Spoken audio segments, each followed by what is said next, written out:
skeletons speak with such a screech. You'll shake and shudder in surprise when you hear these zombies shriek. Spooky, scary skeletons and shivers down your spine. Shrieking skulls will shock your soul and seal your doom tonight. Spooky, scary skeletons. Welcome back to the channel. As always, if you are new, hit the like button and subscribe. It helps our channel in a huge way and we really appreciate all of the support. Today we are going to look into the legend of the Dullahan, the original Headless Horseman and the Irish Harbinger of Death.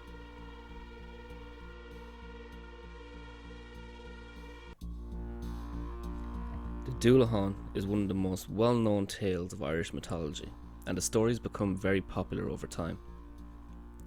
In turn, the Headless Horseman has become a key character used in the mythology of many other cultures, as well as in modern horror stories. The Dullahan is most well known for its headless appearance, and there are many stories that suggest how he lost his head, one of which being that he was a soldier in a previous life and had his head taken from him in battle.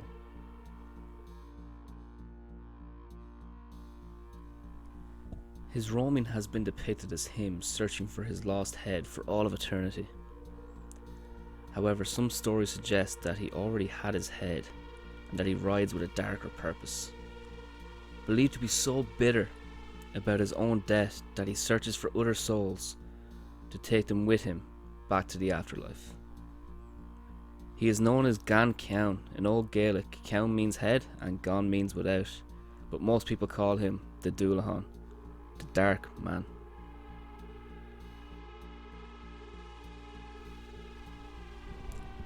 He is a fearsome spirit who rides a massive black horse. He is only seen at night. It is best not to see him, but I'm getting ahead of myself.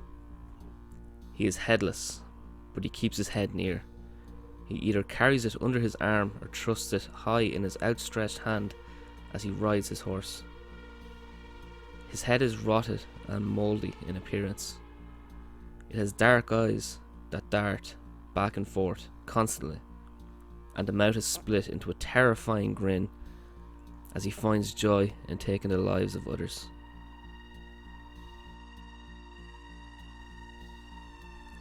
The horse that Dullahan rides is heard thundering down the road, leaving a trace of burnt grass behind him. Most will not look at this horse, but the few who have survived say fiery flames shoot from its nostrils.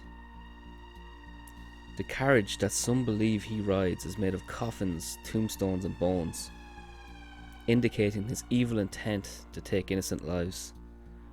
Keep in mind there are not many people who have seen the Dullahan, for everyone is warned not to look upon this dark man as he passes by, for it is believed that to do it ensures a person's demise.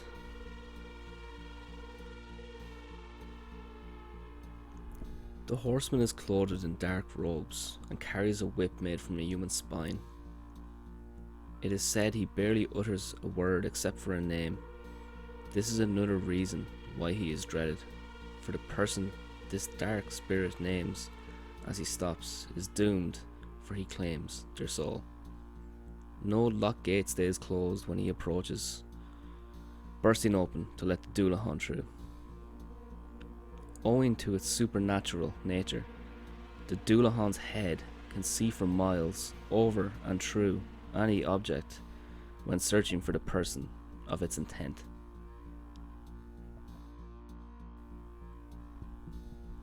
As he makes his way through towns and villages after dark, the people hide behind their curtains, because if anyone were to look upon him, they would be immediately blinded.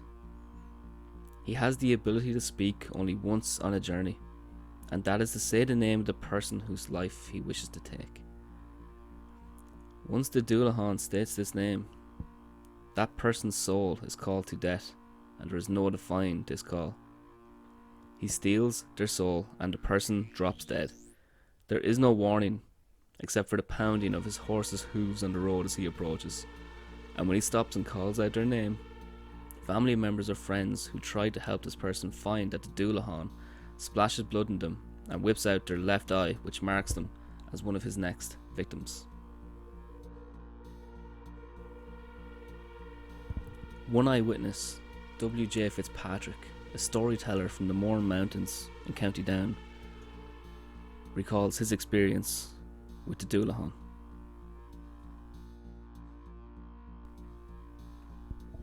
I seen the Dullahan myself, stopping on the brow of the hill between Bryansford and Moneyscalp late one evening, just as the sun was setting. It was completely headless, but it held up its own head in its hand, and I heard it call out a name. I put my hand across my ears in case the name was my own, so I couldn't hear what it said. When I looked again, it was gone. But shortly afterwards, there was a bad car accident on that very hill, and a young man was killed. It had been his name that the Dullahan was calling.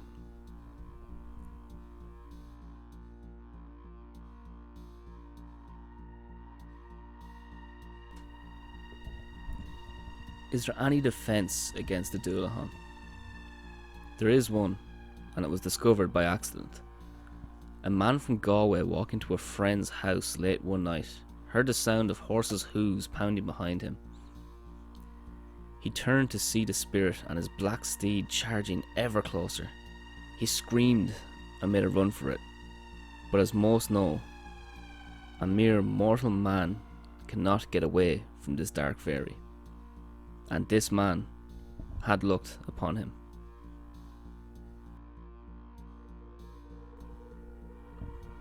The Dullahan gained ground on him very quickly, and the poor man knew that this was the end. But all of a sudden his coin pouch worked its way open, and one gold coin fell to the ground. All of a sudden there was a loud roar and a rushing of air above him. As he turned to look, he found the Dullahan was gone. You see, the coin was made of gold, and that is what saved him.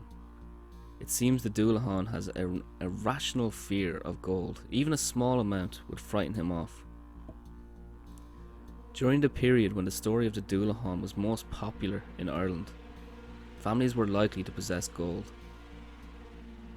As such, they were told to use their gold to frighten him off if he ever called upon their house. So each October, during the Irish New Year, Samhain, which brings the beginning of the Celtic winter, every Irishman carries gold and looks out, or actually, looks away, to avoid the Dullahan.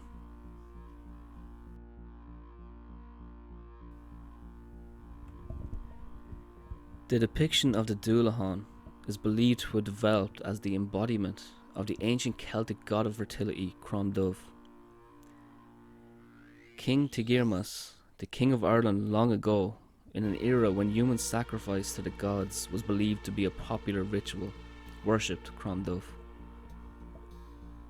Crom Dubh demanded human lives every year to be sacrificed in his name, and the method of sacrifice that he asked for was decapitation. In the 6th century, when Christianity came to Ireland, these sacrificial rituals were condemned. As Christianity grew in popularity, they stopped altogether. This was when the story of the Dullahan first became prevalent, as the Irish people believed that Crom Dubh took this physical form in order to continue getting the sacrificial souls that he called for. The myth of the Dullahan has evolved from the human form of Crom Dubh into many different depictions of the Headless Horseman in various cultures.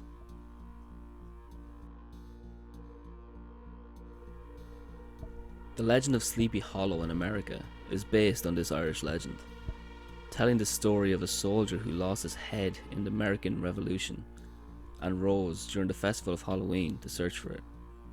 He is also found in a number of German stories, such as tales of the Brothers Grimm. Other German stories tell of a headless horseman who blows a horn to warn huntsmen not to ride, as death will befall them on that day. In modern times, the Dullahan has been popularized as an evil character in many computer games and fantasy stories. One of the more popular ones being the Final Fantasy series, where he has appeared numerous times.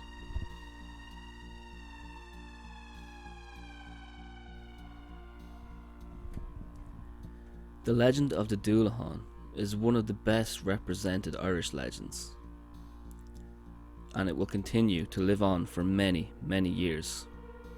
It has many variations in many cultures, but the original Celtic Dullahan maybe strikes the most fear in the hearts of men. So, should you ever be wandering the roads of the beautiful Emerald Isle at night, perhaps keep your eyes to the ground and a gold coin in your pocket, and pray that you do not hear your name echoing in the breeze.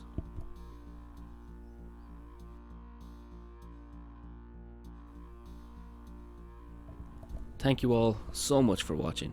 If you liked our video, please hit the like button and subscribe to our channel for more videos on the strange and eerie goings on in this world.